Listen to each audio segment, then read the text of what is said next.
സങ്കീർത്തനങ്ങൾ അധ്യായം 115. കർത്താവ് മാത്രമാണ് ദൈവം.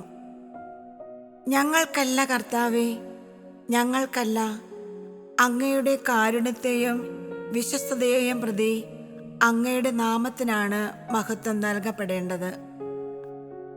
അവരുടെ ദൈവം എവിടെയെന്ന് ജനതകൾ പറയാൻ ഇടയാക്കുന്നതെന്തിന്? നമ്മുടെ ദൈവം സ്വർഗത്തിലാണ്. തനിക്ക് ഇഷ്ടമുള്ളതെല്ലാം അവിടുന്ന് ചെയ്യുന്നു.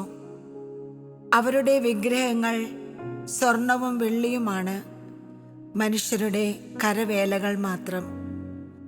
അവയ്ക്ക് വായുണ്ട്, എന്നാൽ മിണ്ടുന്നില്ല. കണ്ണുണ്ട്, എന്നാൽ കാണുന്നില്ല. അവയ്ക്ക് കാതുണ്ട്, എന്നാൽ കേൾക്കുന്നില്ല. മൂക്കുണ്ട്, എന്നാൽ മണത്തറിയുന്നില്ല. അവയ്ക്ക് കൈയുണ്ട്, എന്നാൽ സ്പർശിക്കുന്നില്ല. കാലുണ്ട്, എന്നാൽ നടക്കുന്നില്ല. അവയുടെ കണ്ഠത്തിൽ നിന്ന് സ്വരം ഉയരുന്നില്ല. അവയെ നിർമ്മിക്കുന്നവർ അവയെപ്പോലെയാണ്, അവയിൽ ആശ്രയിക്കുന്നവരും അതുപോലെ തന്നെ. ഇസ്രായേലേ, കർത്താവിൽ ആശ്രയിക്കുവിൻ. അവിടുന്നാണ് നിങ്ങളുടെ സഹായവും പരിചയം. അഹറോന്റെ ഭവനമേ, കർത്താവിൽ ശരണം വയ്ക്കുവിൻ. അവിടുന്നാണ് നിങ്ങളുടെ സഹായവും പരിചയം. കർത്താവിൻ്റെ ഭക്തരെ, കർത്താവിൽ ആശ്രയിക്കുവിൻ.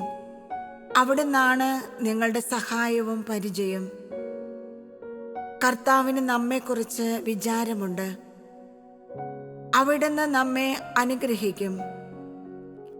അവിടുന്ന് ഇസ്രായേൽ ഭവനത്തെ ആശീർവദിക്കും, അഹറോന്റെ ഭവനത്തെ അനുഗ്രഹിക്കും. കർത്താവിൻ്റെ ഭക്തന്മാരെ, ചെറിയവരെയും വലിയവരെയും അവിടുന്ന് അനുഗ്രഹിക്കും. കർത്താവ് നിങ്ങളെ അനുഗ്രഹിക്കട്ടെ, നിങ്ങളെയും നിങ്ങളുടെ മക്കളെയും.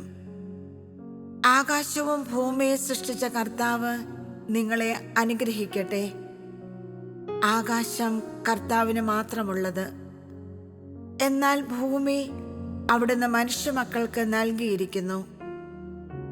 മരിച്ചവരും നിശബ്ദതയിൽ ആണ്ടുപോയവരും കർത്താവിനെ സ്തുതിക്കുന്നില്ല.